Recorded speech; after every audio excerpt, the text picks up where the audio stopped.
ألف لام را.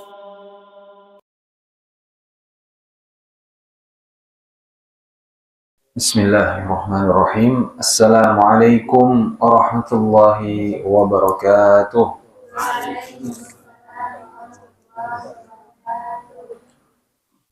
Innal hamdalillah nahmaduhu wa nasta'inuhu wa nastaghfiruh wa na'udzu billahi min shururi anfusina wa min sayyiati a'malina. Man yahdihillahu fala mudilla lahu wa man yudlilhu fala hadiya lahu.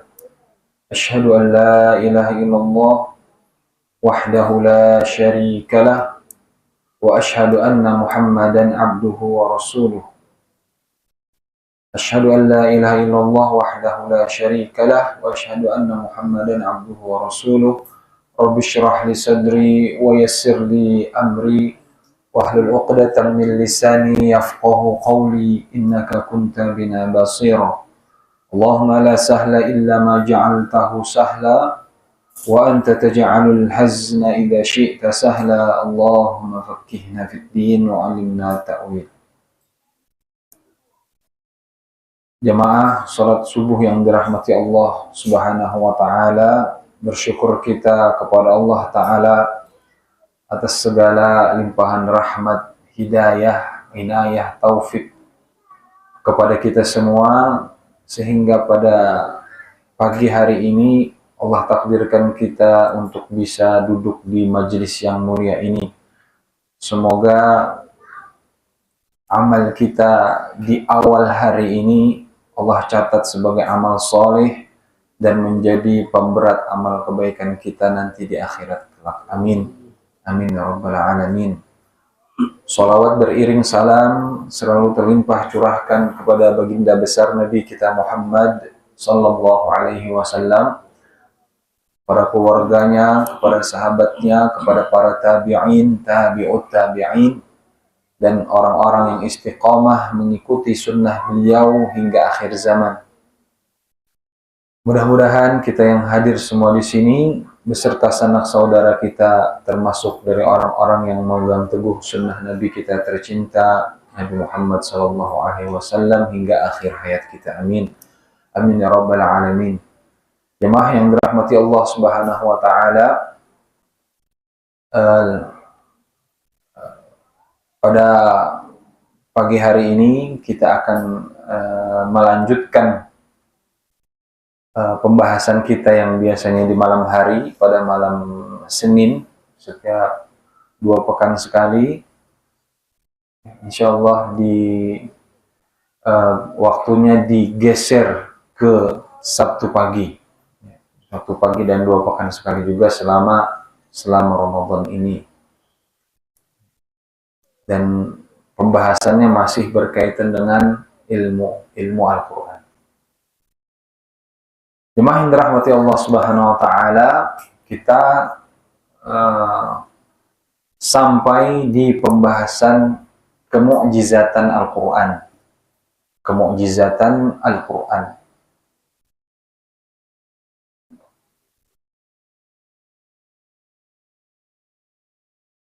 Kenapa Al-Quran itu sebagai mukjizat?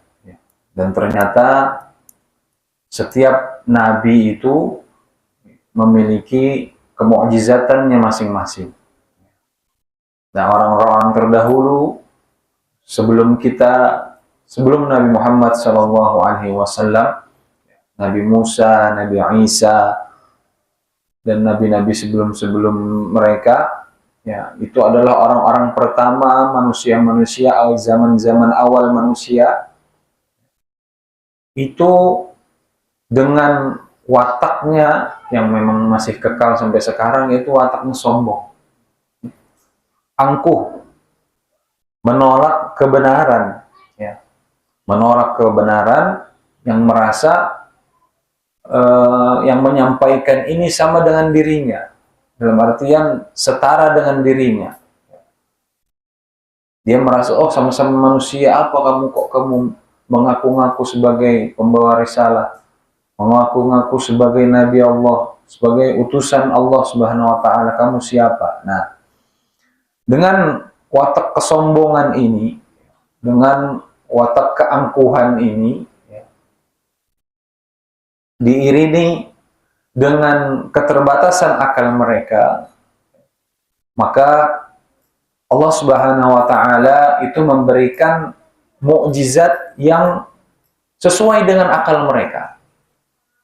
Allah memberikan mukjizat kepada nabinya sesuai dengan akal kaum mereka. Ya. Sehingga apa? Sehingga mereka pada orang-orang kaum-kaum para nabi ini, ya, mereka akan mengakui, ya, akan respect, akan beriman kepada nabi tersebut dan mengakui bahwa itu berasal dari Allah Subhanahu wa Ta'ala. Ya, karena memang sesuatu itu sesuatu yang di luar akal mereka. Sesuatu di luar akal mereka. Nah, bedanya, ya, bedanya dengan kita sekarang, ya, mereka itu mukjizat yang terlihat dengan mata, ya. Mukjizat yang langsung dilihat dengan mata. Kalau istilah itu adalah kauniyah yang ada di alam. Ya. Kita ketahui Nabi Musa alaihissalam itu mukjizatnya adalah bisa mengubah tongkatnya beliau. Ya, tongkat beliau itu bisa berubah menjadi ular yang besar, mengalahkan ularnya para penyihir-penyihir Fir'aun. Dan tidak dipungkiri bahwa yang ngetren pada saat itu, ya, yang akal mereka nyampe, ya, yang mereka agung-agungkan dengan akal mereka itu adalah ilmu sihir, Pak. Ya, jadi ketika mereka melihat sesuatu sihir itu yang mengalahkan kemampuan mereka, maka mereka beriman. Seperti juga mukjizatnya Nabi Isa alaihissalam. Ya, Nabi Isa ini bisa menyembuhkan orang yang buta, ya, menyembuhkan orang yang sakit yang pada saat itu belum ada obatnya, dan saat itu belum ada obatnya. Bagaimana kok mereka bisa takjub dengan ini? Ya, karena itu sesuatu yang secara akal itu di luar akal mereka. Kok bisa ada orang bisa menghidupkan orang yang mati? Kok bisa orang bisa menyembuhkan penyakit yang tidak ada obatnya pada saat itu? Ya. Ya. Dan ternyata di zaman mereka, ya, sesuatu yang paling mereka agung-agungkan itu adalah ilmu kedokteran.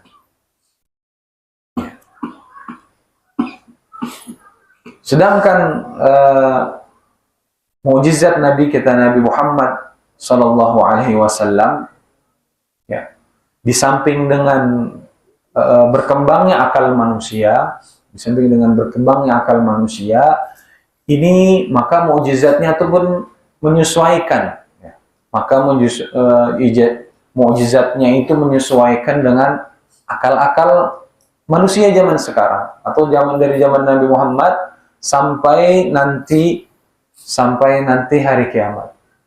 Karena Nabi Muhammad SAW itu diutus, ya, kepada seluruh manusia sampai nanti hari kiamat. Tidak ada lagi nabi setelah Nabi Muhammad. Nah,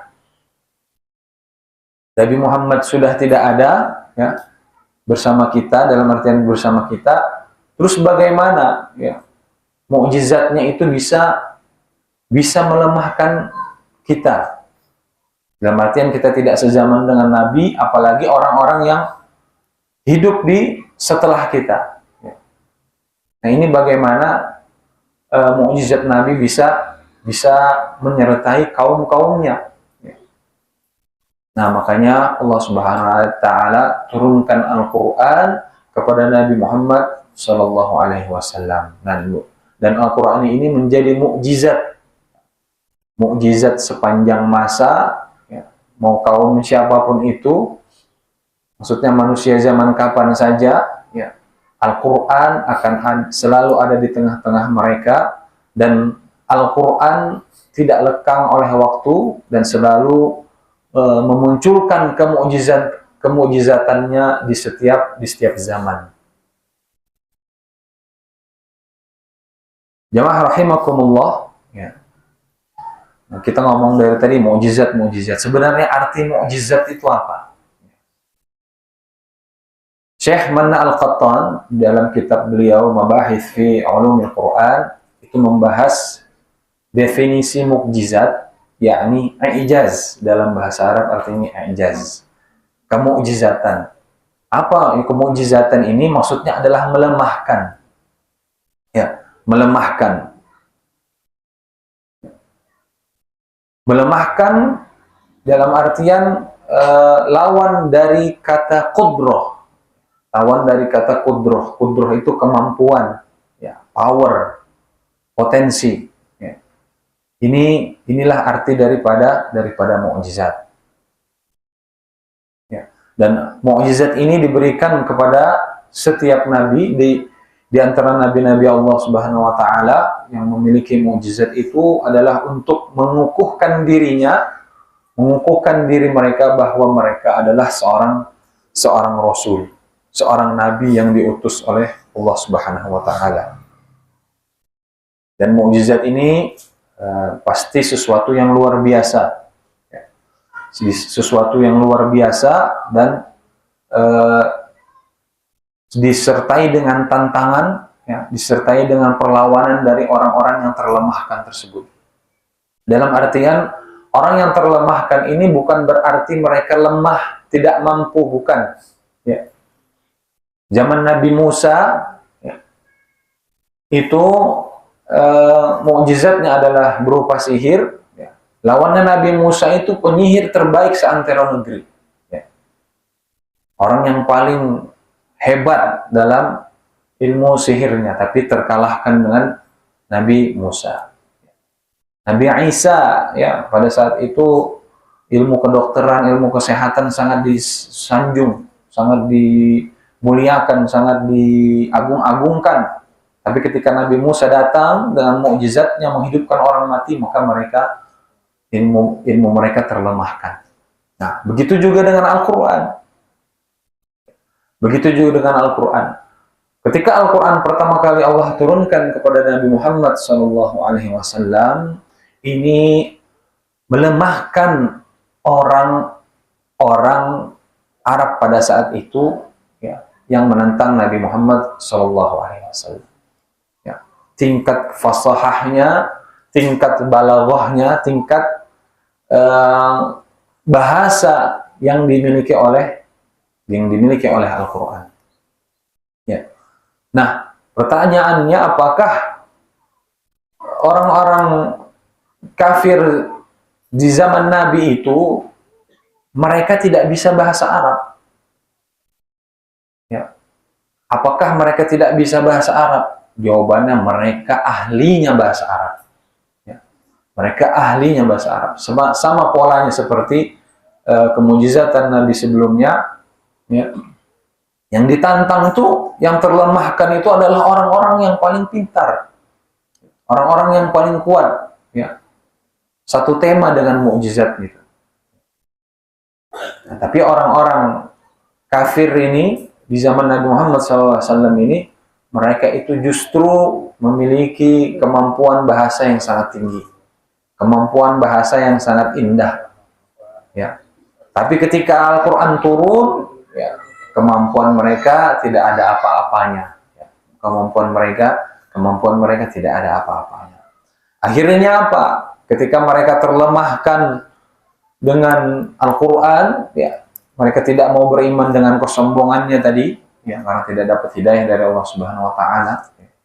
Dengan sikap skeptisnya tadi, ya, merasa sombong, merasa paling mulia, maka timbullah tuduhan-tuduhan yang dilontarkan kepada Nabi Muhammad, ya, dilontarkan kepada Al-Quran. Oh, Al-Quran itu adalah sihir, Al-Quran itu adalah syairnya orang gila. Ya. Al-Quran itu adalah isinya adalah dongeng-dongeng purbakala dan segala macamnya. Ya, ini saking terlemahkannya mereka, tidak bisa menandingi Al-Quran. Jemaah yang dirahmati Allah Subhanahu wa Ta'ala, ada tiga tahapan yang dimana Al-Quran ini menjadi mukjizat Nabi Muhammad SAW, itu melemahkan orang-orang Arab pada zaman beliau. Yang pertama, tahap yang pertama adalah Rasulullah atau Al-Quran itu menantang mereka dengan seluruh Al-Quran, dengan uslubnya, dengan metodenya, ya, yang mana metode-metode umum itu dipahami oleh orang Arab itu sendiri. Walaupun jin dan manusia dan mana-mana pun berkumpul, ya, untuk membuat sesuatu yang sama dengan Al-Quran, niscaya mereka tidak akan bisa mendatangkannya. Qul la in jitama'atil insu wal jinnu ala an ya'tu bimithli hadzal qur'ani la ya'tuna bimithlihi walau kana ba'duhum li ba'din dhahira. Katakanlah, sesungguhnya jika manusia dan jin berkumpul untuk membuat yang serupa Al-Quran ini, sama seperti Al-Quran, niscaya mereka tidak akan dapat membuat yang serupa dengannya, sekalipun sebagian mereka menjadi pembantu bagi sebagian yang lain. Ya, walaupun manusia dimanapun dia, ya, mau sama jin juga, ya, bersatu padu untuk mendatangkan sesuatu dengan yang sama dengan Al-Quran, maka mereka tidak akan mampu. Ya, jadi tantangan pertamanya disuruh datangkan yang sama dengan Al-Quran. Ya, berarti sebukuan sama dengan Al-Quran. Tahap yang pertama jelas tidak bisa. Tahap yang kedua, ya, ya, Al-Quran menantang mereka untuk mendatangkan 10 surat saja dari Al-Quran. Am yaquluna iftarah, am yaquluna qul fa'tu bi 'ashri suwarin mithlihi muftariyatin wad'u man istata'tum min dunillahi in kuntum shadiqin. Ya. Ataukah mereka mengatakan Muhammad telah membuat Al-Quran itu? Jadi orang-orang kafir menuduh Al-Quran itu adalah buatannya Nabi Muhammad SAW. Qul, katakanlah, maka datangkanlah 10 surat yang dibuat-buat, yang kamu buat-buat untuk menyamainya, dan panggillah orang-orang yang kamu sanggup kamu panggil, undang semua orang-orang yang kamu anggap sebagai orang yang ahli dalam bahasa untuk mendatangkan seperti Al-Quran. Ya. Jika kamu memang orang-orang yang benar. Jika mereka tidak menerima suruhanmu itu, ketahuilah sesungguhnya Al-Quran itu diturunkan dengan ilmu Allah. Ya, jadi turun, Pak, dari awalnya tantangannya mendatangkan satu Al-Quran yang sama, maka yang kedua turun derajatnya, datangkan 10 surat saja. Datangkan 10 surat saja. Panggil siapa yang paling hebat, panggil siapa yang paling keren bahasanya untuk mendatangkan 10 surat, maka mereka tidak akan sanggup.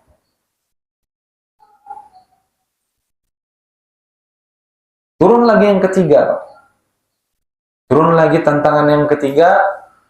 Ini menantang mereka dengan 1 surat saja dari Al-Quran untuk didatangkan.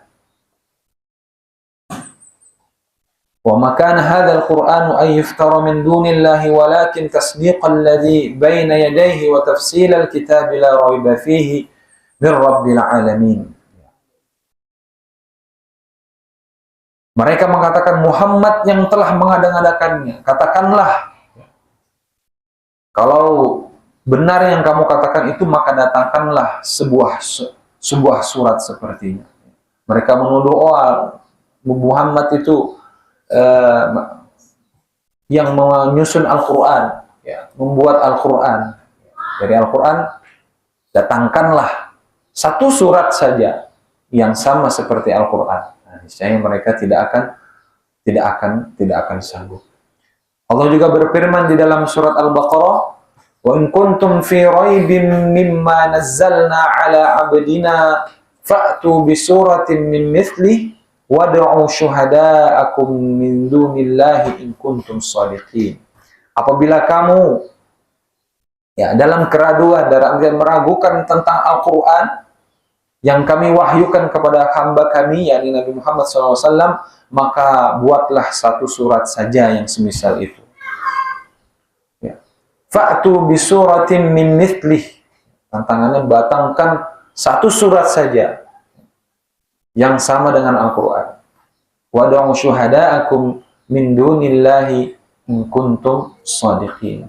Maka datangkanlah penolong-penolong kalian yang bisa membantu kalian membuat yang seperti itu.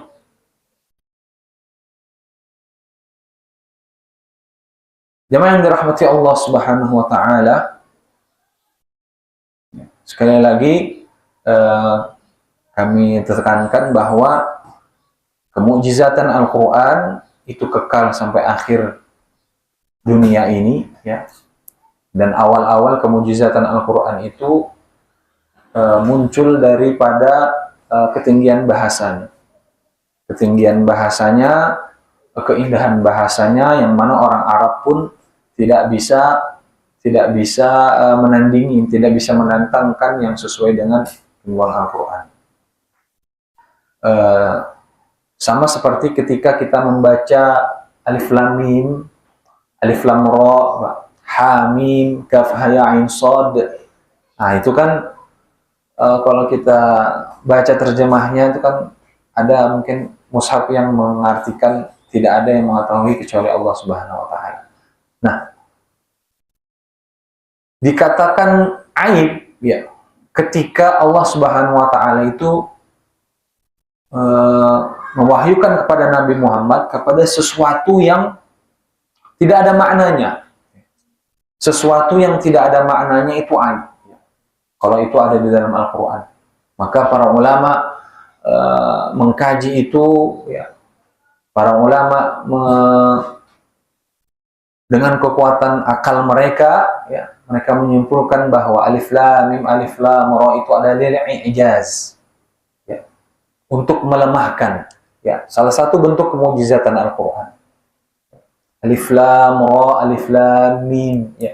Karena orang-orang Arab pada saat itu, pada saat di zaman Nabi Muhammad, mereka tidak menyangka, oh ternyata ini bahasa kita, ternyata ini bahasa Arab. Ada Alif Lam Mim, ada Alif Lam Ra, Ha Mim. Itu ternyata bahasa kita, bahasa Arab. Dan mereka terlemahkan dengan itu, ya. Tidak sampai di benak mereka bahwa itu adalah bahasa mereka. Ya. Ada dikisahkan, sebenarnya saya sudah pernah sampaikan, ketika turun surat Al-Asr kepada Nabi Muhammad SAW, ya, itu ada sahabat yang waktu itu belum Islam, belum Muslim, tapi dia sudah dekat dengan Nabi Muhammad SAW, sudah sering duduk dengan Nabi, tapi belum masuk Islam. Nah, ketika turun surat Al-Asr ini, ya, dia tahu si sahabat ini Rasulullah mendapatkan wahyu surat Al-Asr. Nah, si sahabat ini berkawan juga dengan nabi palsu, Pak, Musailamah Al-Kadzdzab. Berkawan juga dengan Musailamah Al-Kadzdzab. Ketika habis turun surat Al-Asr ini, Musailamah Al-Kadzdzab ini bertanya kepada si sahabat ini, "Ya fulan, wahai fulan, apa yang diturunkan kepada sahabatmu itu? Apa yang diturunkan kepada Nabi Muhammad?" Ya. Terus kata sahabat ini, telah turun kepadanya sesuatu yang ringkas, sesuatu yang pendek, tapi maknanya sangat luas. Apa itu? Dibacakanlah wal 'ashr innal insana lafi khusr illa alladziina aamanu wa 'amilus shalihati wa tawashaw bil haqqi wa tawashaw bis sabr. Ya. Setelah itu Musailamah al-Kadzdzab ini diam sejenak. Diam sejenak, diam. Tiba-tiba langsung ngomong kepada si sahabat ini, "Oh, aku juga punya." Ya. Turun juga ayat kepadaku, dia bilang. Dia bilang, nggak pakai ta'awudz Pak ya, nggak pakai basmalah. Dia bilang langsung, ya wabar, laka udhunani wa sadar, wa sa'iruka fi hufrati wa naqa. Itu ayatnya Musailamah al-Kadzdzab. Ya wabar itu bahasa kitanya kelinci. Laka udhunani wa sadar, kamu mempunyai telinga yang besar dan dada yang membusung. Kan kalau kelinci kita angkat itu kan dia dadanya membusung ke depan. Wa sa'iruka fi hufrati wa naqa. Dan kalian itu menggali tanah untuk dijadikan lubang. Setelah itu Musailamah al-Kadzdzab ini bertanya kepada sahabat tadi, "Bagaimana pendapatmu tentang ayatku tadi?" katanya dia. "Wallahi demi Allah, sesungguhnya engkau tahu bahwa aku tahu kamu telah berbohong. Sesungguhnya engkau tahu bahwa aku tahu kamu telah berbohong." Jadi ngibulnya ketahuan, Pak. Ngibulnya ketahuan. Apa makna dari kelinci? Ya wabar laka udhunani wa sadar, tidak ada makna. Dibandingkan dengan surat Al-'Ashr. Surat Al-'Ashr ini kalau kata Imam Asy-Syafi'i mengatakan sudah bisa cukup bagi manusia kalau memang hanya surat Al-'Ashr ini saja yang diturunkan kepada Nabi Muhammad. Nah, ini kemukjizatan di zaman Nabi Muhammad sallallahu alaihi wasallam. Ada lagi kisah di zaman kita, Pak. Di zaman kita, Abdul Majid Az-Zindani, beliau waktu itu rektor Yaman, mungkin masih hidup, wallahu alam. Beliau pernah bertemu dengan para ilmuwan. Ya, ada ilmuwan yang situ yang bilang, salah satu ilmuwan itu bilang, setelah melakukan penelitian bertahun-tahun, saya menemukan fakta bahwa rasa sakit itu berada di kulit, kata dia, ya, dengan bangganya. Ya, rasa sakit itu berada di kulit, katanya, di lapisan salah satu lapisan kulit kita manusia. Ya, setelah itu Syekh Abu Bakar Az-Zindani ini mengatakan, oh itu fakta yang kalian temukan itu sudah ada ya 1400 tahun yang lalu, zaman Nabi Muhammad. Ya. Setelah itu beliau membacakan ayat innal ladzina kafaru bi ayatina saufa nuslihim nar. Orang-orang kafir terhadap ayat-ayat kami ini akan kami masukkan ke dalam neraka. Kullama nadijat juluduhum baddalnahum juludan ghairaha. Setiap kali mereka ini terbakar, hangus kulitnya itu, ya, diganti dengan kulit yang lain. Baddalnahum juludan ghairaha. Diganti kulitnya dengan kulit yang lain, kulit yang baru. Ya. Tujuannya apa? Liyadzuqul azab, untuk merasakan azab. Ya, orang-orang zaman sekarang baru meneliti itu, Al-Qur'an sudah mengatakannya. Ya. Nah, terakhir Pak, yang lagi viral ini adalah ada seorang dokter yang pengusaha skincare juga, beliau masuk Islam. Ya, ini saya baca beritanya, ada video cuplikannya. Beliau bilang ada ayat Al-Qur'an yang menjadikan saya itu relate dengan kehidupan. Pokoknya ada yang bikin akalnya itu mengatakan bahwa ini kayaknya beneran wahyu dari Allah, ini yang benar ini. Nah, setelah itu dokter itu dia baca ayat, baca artinya aja. Ayatnya itu, walanabluwannakum bisyai'in minal khaufi wal ju'i wa naqsin minal amwali wal anfusi wath thamarat. kami akan uji kalian minal khaufi wal ju', dari ketakutan, kelaparan, wa naqsim minal amwal, ya, dan kekurangan harta, wal anfus, dengan kekurangan jiwa, was samarat, dan makanan dan buah-buahan, wa basyiris sabirin, dan berilah kabar gembira bagi orang-orang yang bersabar. Ini orang zaman sekarang aja, Pak, kalau mau menggunakan akalnya, nggak perlulah ngelihat yang yang wah sekali, tapi menggunakan akalnya saja. Seperti yang awal saya bilang, mukjizat itu turun kepada kaumnya sesuai dengan akal kaum nabinya. Ya. Dari zaman kita, zaman Nabi Muhammad SAW, Al-Quran sudah bisa menjadi mukjizat, ya, kepada orang-orang yang di zaman kita. Ya. Mereka, dokter ini menyadari, wah ini betul-betul berkesan sekali ayatnya ini pada diri saya. Dia bilang seperti itu.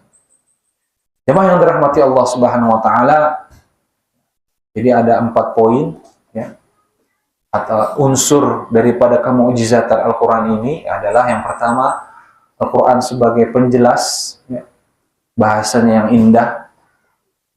Yang kedua, Al-Quran juga sebagai mukjizat, yang mana Al-Quran itu berisi ilmu pengetahuan, yang tadi sudah kita paparkan contoh-contohnya.